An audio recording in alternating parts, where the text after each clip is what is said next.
இன்னைக்கு சிஎம்மா அவர் அமர்ந்திருக்காரு. இந்த 18 நாள்ல முதல் கோரிக்கையா அவர் சைன் பண்ணது 200 யூனிட்களை இலவசமாக வழங்கப்படும் அப்படின்னு சொன்ன விஷயங்கள்ல இருந்து 717 ஒயின் ஷாப் க்ளோஸ் பண்ணது இங்க வேகப்படுத்தி செய்யறாங்கன்றது இதுலயே நம்ம சொல்லலாம். இதெல்லாம் சொல்ற நீங்க இந்த பாலியல் வன்கொடுமையை மட்டும் ஏன் டச் பண்ண மாட்டீங்க? இத்தனை ஆண்டு காலம் அதிமுகவும் திமுகவும் ஆட்சி செய்த இடத்தில் இதுதான் நடந்துச்சுன்னும் போது 18 நாட்கள்லயே பண்ற விஷயங்கள் நம்ம வேகப்படுத்தி ஒரே நாள்ல சுத்தம் பண்ணிடணும்னு சொல்ல முடியாது. காங்கிரஸோட லீடர் சோனியா காந்தி மேம் வீட்டுக்கும் ராகுல் காந்தி அவரோட பிரஞ்ச் சாப்பிட போற மாதிரி இன்விடேஷன்லாம் இருந்தது. பட் அதை ஏன் அவர் அட்டென்ட் பண்ணாம வீட்டுக்கு ரிட்டர்ன் ஆறாரு? இல்ல, இது ஒரு விஷயம் தெரிஞ்ச உடனே இந்த வலைதளங்கள்ல அப்படி இப்படின்னு சொல்லி ஏதோ ஒரு காழ்ப்புணர்ச்சி, அவங்களுக்குள்ள ஒரு அண்டர்ஸ்டாண்டிங் இல்லைன்னு ஏன் இந்த மாதிரி தான் எனக்கு தெரியல. எலெக்ஷன் ரிசல்ட் வந்ததுக்கு அப்புறம் சொல்லாம கொள்ளாம நீங்க டிஎம்கேல இருந்து வெளில வந்துட்டீங்க இல்லையா? இது நிறைய கனெக்ட் பண்ணிக்கிற மாதிரி தானே இருக்கு.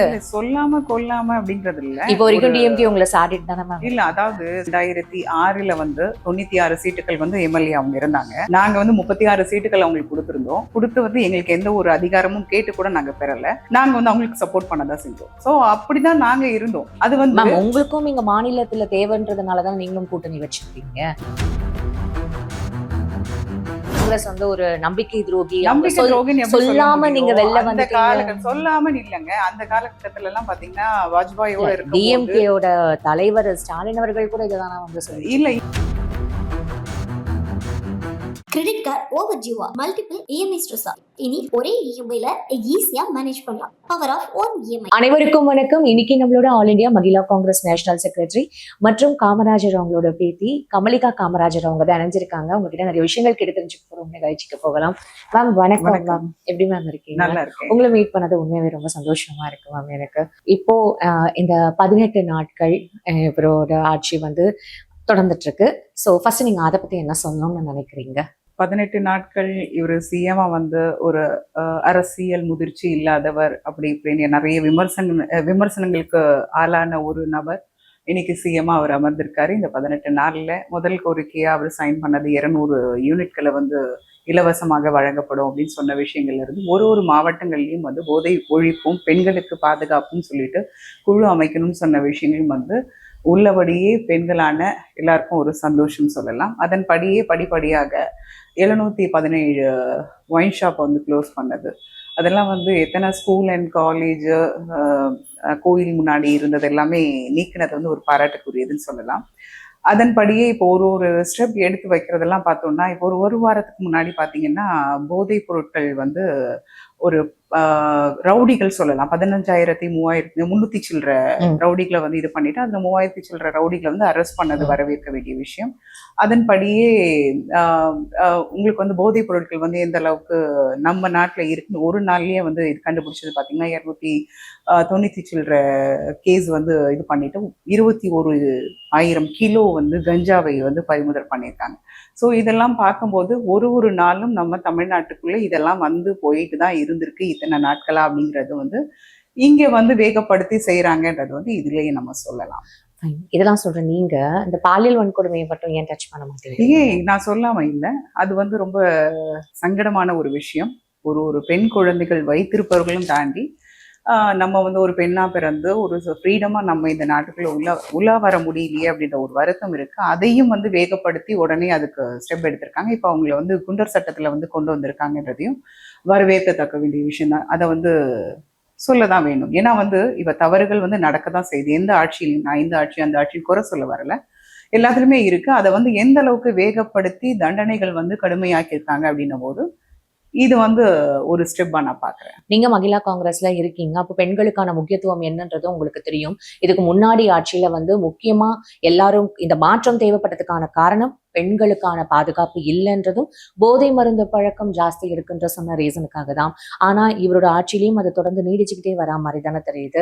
ஏன்னா நீங்க 2-3 கேஸ் 717 மதுக்கடைகள் மூணதை பத்தியும் பேசுனீங்க. ஆனா அதையும் தாண்டி இந்த கிட்டத்தட்ட 29 கொலைகள் கிட்ட இப்ப நடந்திருக்கு இந்த மது போதையினால. அது மட்டும் இல்லாம பெண்களுக்கு இன்னும் அதுவும் 10 வயது இந்த சிறுமி அந்த பாலியல் வன்கொடுமை இப்போ நேத்தி கூட ஒரு கேஸ் ரெஜிஸ்டர் ஆயிருக்கு. அங்க கூட வற்புறுத்தி, அதாவது பாலியல் வன்கொடுமை நடந்திருக்கு, கடத்திட்டு போய் இந்த மாதிரிலாம் தொடர்ந்து இந்த சம்பவம் டெய்லியுமே ஒரு விஷயம் நடந்துட்டு தானே மேம் இருக்கு. இல்ல அதுதான் சொல்றேன். இவர் வந்து அந்த 18 நாட்கள்ல நான் அது ஒரு நாள்ல நடந்த விஷயத்தை தான் இந்த போதை பொருட்கள் எத்தனை அளவுக்கு பிடிச்சிருக்காங்க, அதுக்கப்புறம் எத்தனை ரவுடிகளை வந்து தேடி கண்டுபிடிச்சிருக்காங்க, அரசு செய்திருக்காங்க, அவங்க மேல வந்து சட்டங்கள் வந்து ஏற்றப்பட்டிருக்கு அப்படிங்கிறத ஒரு நாளுக்கு உண்டான விஷயத்தை தான் சொல்லியிருக்காரு. ஸோ இந்த மாதிரி டேட்டா பேஸ்ல வந்து இதெல்லாம் தொடர்ந்து நடந்துட்டு தான் இருக்கு. இப்ப இத்தனை ஆண்டு காலம் அதிமுகவும் திமுகவும் ஆட்சி செய்த இடத்தில் இதுதான் நடந்துச்சுன்னும் போது 18 நாட்கள்லயே வந்து இவர் பண்ற விஷயங்கள் வந்து நம்ம வேகப்படுத்தி ஒரே நாள்ல சுத்தம் பண்ணிடணும்னு சொல்ல முடியாது. அவங்களுக்கும் ஒரு கால அவகாசம் தரணும். இது வந்து மறுக்க முடியாத ஒரு விஷயம். இது நடக்கவே கூடாதுன்னு தான் எல்லாருடைய ஆசையும் கூட. ஆனா நிச்சயமா வந்து ஒரு மாற்றம் இருக்கும்ன்றத நான் நிச்சயமா நம்புறேன். ஃபைன். அதுக்கப்புறம் தொடர்ந்து அது பேசுவோம். ஃபர்ஸ்ட் வந்து இப்ப இன்னைக்கு பரபரப்பா காலையிலேருந்து ஒரு பிரேக்கிங் நியூஸ்னே சொல்லலாம். இவர் இன்னைக்கு எக்ஸ்பெக்ட் பண்ணது என்ன அப்படின்னா, காங்கிரஸோட லீடர் சோனியா காந்தி மேம் வீட்டுக்கும் ராகுல் காந்தி அவரோட வந்து பிரஞ்ச் சாப்பிட போற மாதிரி, அதாவது பிரெஞ்சு, அதாவது பிரஞ்ச் சாப்பிட போற மாதிரி வந்து ஒரு இன்விடேஷன்லாம் இருந்தது. பட் அது ஏன் அவர் அட்டென்ட் பண்ணாம வீட்டுக்கு ரிட்டர்ன் ஆறாரு? இல்ல இது வந்து ஒரு விஷயம் தெரிஞ்ச உடனே இந்த வலைத்தளங்கள்ல அப்படி இப்படின்னு சொல்லி ஏதோ ஒரு காழ்ப்புணர்ச்சி, அவங்களுக்குள்ள ஒரு அண்டர்ஸ்டாண்டிங் இல்லைன்னு ஏன் இந்த மாதிரி தான் எனக்கு தெரியல. இது ஒண்ணுமே கிடையாது. இன்னைக்கு வந்து பாத்தீங்கன்னா ஜார்க்கண்ட்ல நடந்த சில விஷயங்களை பத்தி அந்த ஒரு இதுலயும் பிறகு வந்து பாத்தீங்கன்னா இன்னைக்கு கர்நாடகா துணை சிஎம் வந்து பதவி ஏற்கிறத பத்தி ஒரு டிஸ்கஷன் ரொம்ப வேகமா போயிட்டு இருக்கு. இதுல வந்து அவங்க பிஸியா இருக்கிறதுனால பார்க்க முடியலன்னு ஒரு சூழல். ஸோ அடுத்த மாதம் ஜூன் 11ஆம் தேதி வந்து கண்டிப்பா சோனியா அம்மாவையும் ராகுல் காந்தி அவர்களையும் வந்து சந்திக்கிறாங்கன்றதான் சொல்லியிருக்காங்க. இது நீங்க இப்படி சொல்றீங்க. நேத்தி போய் பிரைம் மினிஸ்டரை பார்த்துட்டு வந்திருக்காரு. ஆனா அதே மாதிரி அமித்ஷா அவர்களை பார்க்கறதுக்கு டைம் இல்லை. ஸோ பிரைம் மினிஸ்டரை பார்க்கும்போது அங்க அவருக்கு ஏதாவது ஒரு ப்ரெஷர் வந்திருக்குமோ, இல்ல நீங்க அவரை போய் பார்க்க கூடாது, நீங்க அது மாதிரி பாத்தீங்கன்னா உங்களோட கோரிக்கைகள் இங்க நிறைவேற்றப்படாது, மாநிலங்களுக்கு கொடுக்க வேண்டிய நிதிகள் இங்க கொடுக்க மாட்டோம் அப்படின்ற மாதிரி ஏதாவது ப்ரெஷர் கொடுத்திருப்பாங்களா பிரைம் மினிஸ்டர் சைட்ல இருந்து? அதனாலதான் இவர் வந்து இங்க பாக்குறத தவிர்த்திருக்காரோ அப்படின்னு இப்போ பிரேக்கிங் நியூஸ் அதுதான். இல்ல நம்மளோட கற்பனைக்கு எட்டாத அளவுக்கு நம்ம வந்து பிரதமரை இந்த அளவுக்கு புரிஞ்சு வச்சிருக்கோமா, அப்ப நம்ம மக்கள் இந்த அளவுக்கு டேலண்டா இருக்காங்களா அப்படின்றது ஒரு விதத்துல பாராட்டுக்குரிய விஷயம். நிச்சயமா அந்த மாதிரி ஒரு எண்ணங்கள் இருக்குமான்றது எனக்கு சந்தேகம் தான். ஏன்னா எங்களுடைய எம்பி அவர்கள் வந்து கிறிஸ்டபர் வந்து அவர் வந்து பார்த்து நேர்ல சந்திச்சு இந்த தகவலை அவர் தான் பரிமாறியிருக்காரு. ஸோ எங்க தரப்புல இருந்து சொன்ன விஷயம் அது உண்மையா இருக்கும்ன்றது தான் ஊடகத்திலையும் அவர் வெளிச்சமா சொல்லியிருக்காரு. அதனால இதுல வந்து நம்ம யோசிக்கிற அளவுக்கு இல்லை. காங்கிரஸ் எங்க 5 சீட்டு வந்து ஜெயிச்சிருக்கு. இதுக்கு முன்னாடியே எலெக்ஷனுக்கு முன்னாடியே வந்து மாணிக்கம் தாக்கூர் அவர்களாகட்டும் சரி, பிரவீன் சக்கரவர்த்தி அவர்கள், அப்புறம் ஜோதிமணி அவங்க மேம் கூட தொடர்ந்து வந்து எலெக்ஷனுக்கு முன்னாடியே டிவிகேக்கு நாங்க சேர்ந்துருவோம் அப்படின்ற மாதிரி டிஎம்கேக்கு அகெயின்ஸ்டாவும் நிறைய ட்வீட்ஸ் சமூக வலைதளங்கள்ல தொடர்ந்து போட்டுட்டு தான் இருக்காங்க. ஆனா அது எலெக்ஷன் ரிசல்ட் வந்ததுக்கு அப்புறம் சொல்லாம கொள்ளாம நீங்க டிஎம்கேல இருந்து வெளில வந்துட்டீங்க இல்லையா? இது வந்து நிறைய கனெக்ட் பண்ணிக்கிற மாதிரி தானே இருக்கு. சொல்லாம கொள்ளாம அப்படின்றது இல்ல. இப்போ வரைக்கும் டிஎம்கே உங்களை சாடிட்டு தானே மேம்? இல்ல அதாவது சொல்றவங்க வந்து இப்ப வந்து என்ன சொல்றது, 2006 வந்து 96 சீட்டுகள் வந்து எம்எல்ஏ அவங்க இருந்தாங்க. நாங்க வந்து 36 சீட்டுகள் அவங்களுக்கு கொடுத்திருந்தோம். கொடுத்து வந்து எங்களுக்கு எந்த ஒரு அதிகாரமும் கேட்டு கூட நாங்க பெறல. நாங்க வந்து அவங்களுக்கு சப்போர்ட் பண்ணதான் செஞ்சோம். சோ அப்படிதான் நாங்க இருந்தோம். அது வந்து உங்களுக்கும் இங்க மாநிலத்துல தேவைன்றதுனாலதான் நீங்களும் கூட்டணி வச்சிருக்கீங்க. மாநிலத்துல தேவைனாலும் எங்களுக்கு என்ன கொடுத்திருந்தாங்க? ஒண்ணுமே கொடுக்கல. சோ அதை எப்படி நம்ம சொல்ல முடியும்? அதை நாங்க கேட்டு பிறகு கூட நாங்க விருப்பப்படல. இதை வந்து நாங்க வன்மையா கண்டிக்க கூட நாங்க விருப்பப்படல. சோ இது வந்து எங்க சைட்ல இருக்க விஷயம். சோ அவங்க சைட்ல இருந்து இந்த மாதிரி வார்த்தைகள், தடித்த வார்த்தைகளை சொல்லிக்கிட்டே இருக்குது. அது வந்து சரியான்னு பார்த்தா இத்தனை ஆண்டு காலம் நம்ம துரோகம் அப்படின்ற ஒரு வார்த்தையா தினம் தினம் அந்த கட்சியில இருந்து யாராவது ஒருத்தர் இல்ல அதுதான் சொல்றேன். அவங்களோட அரசியல் முதிர்ச்சியை இதுல காமிக்குதுன்னு தான் நான் சொல்றேன். சோ அவங்கள மாதிரி எனக்கு பேச வேண்டாம்னு நான் நினைக்கிறேன். காங்கிரஸ் இப்ப திமுகல இருந்து வெளியே வர்றதுக்கான முக்கிய காரணம் என்ன? அப்படி என்ன முரண்பாடு இருக்கு? ஏன்னா நம்ம தொடர்ந்து பார்த்துட்டு இருக்கும் பொழுதெல்லாம் காங்கிரஸோட மாநில தலைவராகட்டும் செல்வ பெருந்தகை எல்லா மேடையிலுமே டிஎம்கேவை விட்டு கொடுத்த மாதிரி நாங்க எங்கேயுமே பார்க்கலையே. காங்கிரஸ்ல யாராவது பேசினா கூட இவங்களதான் அவர் வந்து கண்ட்ரோல் பண்ணியிருக்காரு. ஆனா டிஎம்கே சைட்ல இருந்து யாராவது எதாவது பேசினா கூட அவங்களை எதுவும் பேசலையே. அப்படி இருக்கும் பொழுது ஒற்றுமையா தானே இருந்தீங்க. என்ன முரண்பாடு? இப்பயும் நான் சொல்றேன், தலைமைக்கு கட்டுப்பட்டவர்கள் தான் நாங்க இங்க இருக்கவங்க எல்லாருமே, தலைவர் உட்பட. அப்படின்னும் போது தலைமை கூட்டணியில இவங்க கூட இருக்கணும்னு சொல்லிட்டு 20 ஆண்டு காலம் நாங்க இருந்திருக்கோம். அப்படின்னும் போது இப்ப தலைமை ஒரு முடிவு மாற்றி எடுக்கணும் அப்படின்னும் போது அதுக்கு கட்டுப்படி தான் நாங்க இருக்க முடியும். அப்படின்னும் போது மக்களா இருக்கட்டும், இல்ல கட்சிக்குள்ள இருக்கவங்க சில பேர் கோபத்திலேயோ இல்ல வேற மாதிரி முடிவுகள் எடுக்கணும்னு அவங்களோட ஆதங்கத்தை சொல்லும் போது தலைவரானவர் வந்து அதை சரி செஞ்சுதான் போக முடியும். சோ அதனால வந்து அவங்க அப்படி இருந்தாங்க. இப்ப அடுத்த கட்டம் வந்து இப்படி மாத்தி யோசிச்சாதான் உண்டு அப்படின்னும் போது இந்த கட்சியில் நம்ம இணைஞ்ச உடனே 2 அமைச்சரவைகள் நமக்கு கொடுத்திருக்காங்க. 51 ஆண்டு காலம் கழித்து நமக்கு இது ஒரு 59. ஆமா 59 ஆண்டு காலம் கழித்து இந்த ஒரு மாற்றம் வந்திருக்கு அப்படின்னும் போது எல்லாருக்குமே உள்ளபடியே சந்தோஷம் தான். அதனால அரசியல்ல வந்து நிரந்தர எதிரியும் இல்லை, நிரந்தர இவரும் இல்லைன்னு சொல்லுவாங்க. சோ அது படிதான். நான் இதனால வந்து இப்படிதான் அப்படிதான் சொல்றது வந்து எனக்கு இது இல்ல எப்படி பேசுறது? 59 இயர்ஸ் கழிச்சு உங்களுக்கு இந்த அமைச்சரவையில பொசிஷன் கொடுத்ததுனால தான் இப்ப நீங்க டிவிகேயோட ஜாயின் பண்ணிருக்கீங்களா? அப்படின்னு கிடையாது. எங்களுக்கு ஒரு மாற்றம் வேணும்னு நினைச்சிருக்கோம். உண்மையான உங்களுக்கே ஒரு தொண்டர்கள் மாற்றம் வேணும்னு நினைக்கிறீங்களா? நிச்சயமாங்க. தமிழ்நாட்டுல காங்கிரஸ் வந்து பக்தவச்சலுக்கு அப்புறமா வந்து இது இல்லவே இல்லை அப்படின்னும் போது மாற்றி மாற்றி 2 திராவிடர் கழகம் தான் வந்து இங்க ஆட்சியில இருந்திருக்காங்க. சோ அப்படின்னும் போது காங்கிரஸ் வந்து ஒண்ணுமே இல்லாம போயிருச்சுன்ற ஒரு உண்மையான தொண்டர்களுக்கு உண்டான வருத்தம் இருக்கும்ல. சோ இத பல முறைகள் வந்து தலைமைக்கு சொல்லிக்கிட்டே இருந்தாங்க. அது ஒரு நல்ல வாய்ப்பா எங்களுக்கு இது அமைஞ்சதுனால இது நடந்தது. இதனால என்ன தவறு இருக்குன்னு தான் நான் நினைக்கிறேன். இல்ல தவறுன்றது இங்க யாரும் சொல்லல. இது வந்து இப்போ எல்லாராலையுமே பேசப்படுற ஒரு பெரிய டாபிக்கா தானே இப்ப இல்ல இருக்கு. அதுதான் சொல்றேன். காங்கிரஸ் வந்து ஒரு நம்பிக்கை துரோகி, அவங்க நம்பிக்கை துரோகின்னு எப்படி சொல்ல சொல்லாம நீங்க முடியும்? வெளில அந்த வந்துட்டீங்க. சொல்லாம இல்லைங்க. அந்த காலகட்டத்துல எல்லாம் பாத்தீங்கன்னா வாஜ்பாயோட இருக்கும்போது டிஎம்கேயோட தலைவர் ஸ்டாலின் அவர்கள் கூட இததானே வந்து இல்ல இது சொல்லி வந்து வெளியில சொல்லிக்க முடியாம இருக்கலாம். ஆனா என்ன சொல்றது, தலைமையில இருந்து பேச்சுவார்த்தைகள் இருந்திருக்கலாம், இல்லாம இருக்காது. இப்போ எல்லாரோடையும் இப்ப நான் ஒரு பொதுவா சொல்றேன், ஒரு திமுகவா இருக்கட்டும், அதிமுகவா இருக்கட்டும், எல்லாரோட கருத்துக்கள் என்னன்னா பிஜேபி உள்ள வந்துடக்கூடாது, இல்ல நம்ம ரூல் பண்ணக்கூடாது அப்படிங்கிறதுனால தான் எல்லாரும் பேசிதான் ஃபைனலா இந்த முடிவு வந்து கூட்டணியில இருக்க 23 கட்சிகளும் ஆதரவு தரும் அப்படின்னு சொல்லிட்டு, சரி நீங்க மாறி போங்க அப்படின்னு சொல்லிட்டு திமுக தலைவர் அவர்களும் சொல்லியிருக்காங்க, நம்ம முன்னாள் சிஎம் அவர்களும். சோ இல்லைன்னு இது மறுப்பு தெரிவிக்க முடியாது.